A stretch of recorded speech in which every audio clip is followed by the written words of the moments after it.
So I actually did this a while ago, and I mentioned it recently in a video, and quite a few people have asked me, so, hey, what is this Soundbug that you're talking about? Well, Soundbug came out a few years ago, and what it was a little device that you put onto a surface, and it would turn that surface into a speaker. And it didn't matter what you put it on. You could put it on a window, or your desk, or a piece of plastic, or just about anything, actually, and it would make that whole thing a speaker. I absolutely loved it, so I decided to come up with my own version of the Soundbug. Now, it doesn't use that much. It uses three things, actually.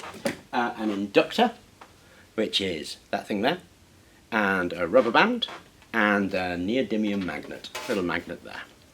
Now, these inductors, you find them all over the place. They're just a ferrite core with a copper coil wound around them, and then the two ends of the copper coil coming out the bottom.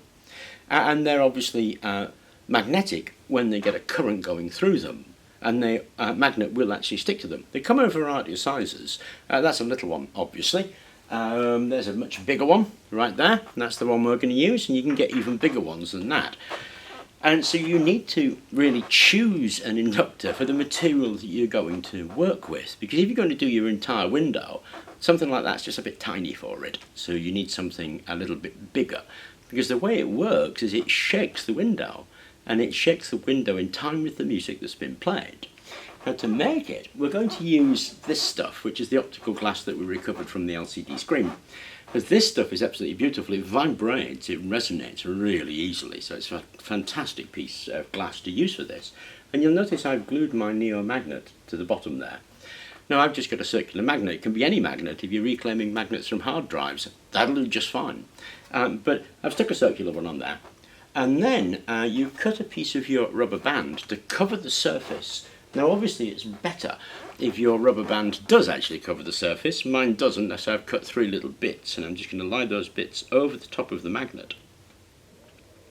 Now, the centre core to the inductor is magnetic.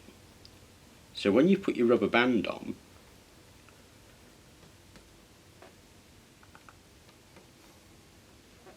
grab your inductor and stick it to the magnet, catching the rubber band in between the inductor and the magnet.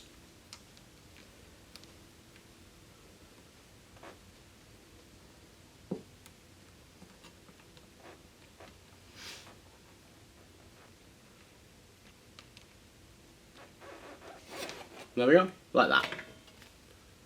And that is your Soundbug. Now, I've actually superglued this magnet onto this bit of glass because I wanted to stay there.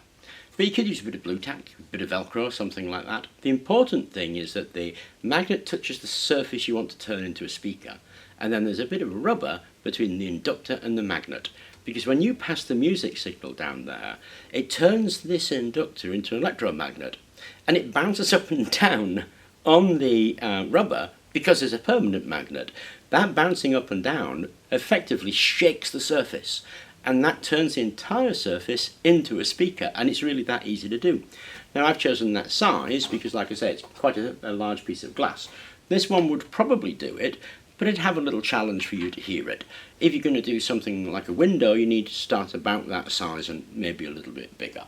What we're going to do is I'm going to play a bit of music that I think everybody hates, but it's royalty free, so I'm playing it, and that's Buddy by Bensound. It's on www.bensound.com, and the guy has done some music that you can just use as long as you mention his name. So there we go, I've now done that. Okay, that's it connected up. Let's have a listen.